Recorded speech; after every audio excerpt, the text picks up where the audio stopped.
നമസ്കാരം, പ്രവാസി മലയാളിയിലേക്ക് സ്വാഗതം. പ്രവാസ ലോകത്തെ വാർത്തകൾ ഒറ്റനോട്ടത്തിൽ. കുവൈറ്റിൽ കോവിഡ് വൈറസിന്റെ ഒമിക്രോൺ വകഭേദം സ്ഥിരീകരിച്ചതായി ആരോഗ്യ മന്ത്രാലയം അറിയിച്ചു. ഒരു ആഫ്രിക്കൻ രാജ്യത്ത് നിന്നെത്തിയ വ്യക്തിയിലാണ് രാജ്യത്തെ ആദ്യ ഒമിക്രോൺ കേസ് സ്ഥിരീകരിച്ചതെന്ന് ആരോഗ്യ മന്ത്രാലയം വക്താവ് ഡോക്ടർ അബ്ദുള്ള അൽസനദ് കുവൈറ്റ് വാർത്താ ഏജൻസിയോട് പറഞ്ഞു. നേരത്തെ 2 ഡോസ് വാക്സിനും സ്വീകരിച്ച വ്യക്തിയിലാണ് ഇപ്പോൾ ഒമിക്രോൺ സ്ഥിരീകരിച്ചിരിക്കുന്നത്. ആരോഗ്യ മാനദണ്ഡങ്ങൾ പ്രകാരം രോഗി ഇപ്പോൾ ഇൻസ്റ്റിറ്റ്യൂഷണൽ ക്വാറന്റൈനിലാണെന്നും അൽസനദ് പറഞ്ഞു.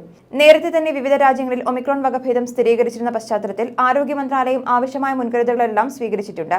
നിലവിൽ കുവൈറ്റിലെ കോവിഡ് വ്യാപനം നിയന്ത്രണ വിധേയമാണെങ്കിലും രാജ്യത്തെ സ്വദേശികളും പ്രവാസികളും വാക്സിന്റെ ബൂസ്റ്റർ ഡോസ് സ്വീകരിച്ച് രോഗവ്യാപനം നിയന്ത്രിക്കാൻ സഹകരിക്കണം. പുതിയ വകഭേദത്തിനെതിരെയും വാക്സിനുകൾ ഫലപ്രദമാണെന്ന് പഠനങ്ങൾ തെളിയിക്കുന്നതായും അദ്ദേഹം പറഞ്ഞു. ഒമിക്രോൺ വൈറസിനെതിരെ വാക്സിൻ ഫലപ്രദമാണെന്നും 3ാമത്തെ ഡോസ് പ്രധാനമാണെന്നും കുവൈറ്റ് വാക്സിൻ കമ്മിറ്റി അംഗം ഡോക്ടർ ഖാലിദ് അൽ സായിദ് സ്ഥിരീകരിച്ചു. രാജ്യത്ത് ആദ്യമായി ഒമിക്രോൺ കേസ് കണ്ടെത്തിയതായി ആരോഗ്യ മന്ത്രാലയം പ്രഖ്യാപിച്ചതോടെ പ്രാഥമിക തെളിവുകൾ അത് തെളിയിക്കുന്നുണ്ട്.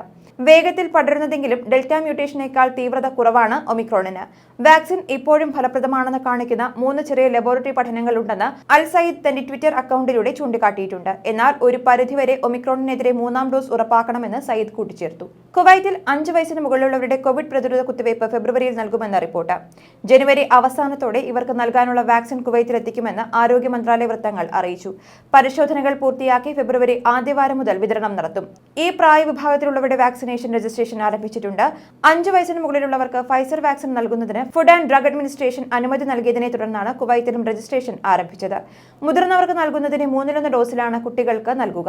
ഇത് 90% സുരക്ഷിതവും കാര്യക്ഷമവുമാണെന്ന് ഫൈസർ ബയോടെക്കിന്റെ ക്ലിനിക്കൽ ട്രയൽസിൽ വ്യക്തമായതാണെന്നും കമ്പനി അറിയിച്ചു. യുണൈറ്റഡ് അറബ് എമിറേറ്റ്സിനെ പിന്തുടരാനും വാരാന്ത്യത്തിൽ മാറ്റം വരുത്തുവാനും കുവൈറ്റിന് പദ്ധതിയില്ല എന്ന് സർക്കാർ ഉന്നതതല വൃത്തങ്ങളെ ഉദ്ധരിച്ച് പ്രാദേശിക പത്രം റിപ്പോർട്ട് ചെയ്തു. നിക്ഷേപവും വ്യാപാരവും വർദ്ധിപ്പിക്കുന്നതിനുള്ള നീക്കത്തിന്റെ ഭാഗമായി UAE വാരാന്ത്യത്തിൽ മാറ്റം വരുത്താൻ തീരുമാനിച്ചിരുന്നു. കുവൈറ്റ് വാരാന്ത്യത്തിൽ മാറ്റം വരുത്താൻ ചർച്ചകളൊന്നും നടത്തിയിട്ടില്ല.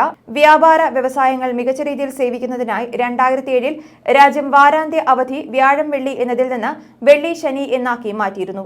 വെള്ളിയാഴ്ചകളിൽ പ്രാദേശിക കുടുംബങ്ങൾ ഒത്തുകൂടുന്നതിനാൽ ശനി ഞായർ ഇടവേളകളിലേക്ക് മാറുന്നത് കുവൈറ്റിൽ ജനപ്രിയമല്ല.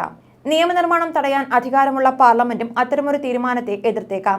ആഗോള നിക്ഷേപത്തിലും ബിസിനസ്സിലും ആകർഷിക്കാൻ ശ്രമിക്കുന്നതിനാൽ മറ്റ് ഗൾഫ് മേഖലയുമായുള്ള തങ്ങളുടെ വാരാന്ത്യത്തെ ശനി ഞായർ ദിവസങ്ങളിലേക്ക് മാറ്റുമെന്ന് UAE ചൊവ്വാഴ്ച പ്രഖ്യാപിച്ചിരുന്നു. ഖത്തർ റിയാലിന്റെ പഴയ കറൻസികൾ മാറ്റി പുതിയത് ലഭ്യമാക്കാനുള്ള കാലാവധി ഈ മാസം 31-ന് അവസാനിക്കും.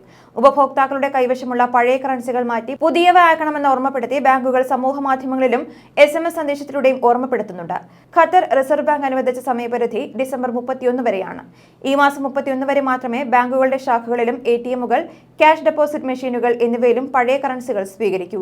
2020 ഡിസംബർ 18-നാണ് പുതിയ നോട്ടുകൾ പ്രാബല്യത്തിലായത്. 500, 200, 100, 50, 10, 5 നോട്ടുകളാണ് കൂടുതൽ സുരക്ഷാ സംവിധാനങ്ങളോടെ നവീകരിച്ചത്. UAEയുടെ സാംസ്കാരിക പൈതൃകം സംരക്ഷിക്കുന്നതിന്റെ ഭാഗമായുള്ള അൽസില മറൈൻ ഫെസ്റ്റിവലിന് അൽ ദഫ്രയിലെ അൽസില ബീച്ചിൽ ഇന്ന് തുടക്കമാകും. അബുദാബി മറൈൻ സ്പോർട്സ് ക്ലബ്ബും സാംസ്കാരിക പൈതൃകോത്സവ സമിതിയുമാണ് പരിപാടി സംഘടിപ്പിക്കുന്നത്. മത്സ്യബന്ധനം, പായവഞ്ചി ഓടിക്കൽ എന്നീ ഇനങ്ങളിൽ മത്സരത്തിനു പുറമെ വിവിധ സാംസ്കാരിക പരിപാടികളും ഒരുക്കിയിട്ടുണ്ട്. 3 ദിവസം നീണ്ടു നിൽക്കുന്ന ഉത്സവത്തിൽ 30 ലക്ഷം ദിർഹത്തിന്റെ സമ്മാനങ്ങളാണ് നൽകുന്നത്. പായ്ക്കപ്പൽ ഓടിക്കുന്നതിൽ സ്വദേശികളുടെ വൈദഗ്ധ്യം വിളിച്ചറിയിക്കുന്ന മത്സരങ്ങളാണ് മുഖ്യ ആകർഷണം. സൈക്കിൾ സവാരി, ബീച്ച് വോളിബോൾ, ക്യാരംസ് തുടങ്ങി ഒട്ടേറെ വിനോദങ്ങളും ഒരുക്കിയിട്ടുണ്ട്. കരകൗശല വസ്തുക്കളുടെ പ്രദർശനവും സാംസ്കാരിക പരിപാടികളും ഉണ്ടാകും. GCC പര്യടനത്തിലുള്ള സൗദി രാജകുമാരൻ മുഹമ്മദ് ബിൻ സൽമാൻ ഖത്തറിലെത്തി. UAE സന്ദർശനം പൂർത്തിയാക്കിയ ശേഷമാണ് അദ്ദേഹം ഖത്തറിൽ എത്തിയത്. അമീർ Sheikh Tamim bin Hamad Al താനിയുടെ നേതൃത്വത്തിൽ ഊഷ്മള സ്വീകരണം നൽകി. ബുധനാഴ്ച രാത്രി ദോഹയിലെത്തിയ ബിൻ സൽമാൻ ഖത്തർ അമീറുമായി ചർച്ച നടത്തി. മേഖലയെ ബാധിക്കുന്ന സുപ്രധാന വിഷയങ്ങൾ ചർച്ച ചെയ്തു എന്നാണ് വിവരം. അതേസമയം ഉപരോധം അവസാനിപ്പിച്ച ശേഷം ആദ്യമായാണ് സൗദി കിരീടാവകാശി ഖത്തറിൽ എത്തുന്നത്. മാത്രമല്ല, കിരീടാവകാശിയായ ശേഷം ഇത് ബിൻ സൽമാന്റെ ആദ്യ ഖത്തർ സന്ദർശനം കൂടിയാണ്. ന്യൂസ് ഡെസ്ക്, പ്രവാസി മലയാളി.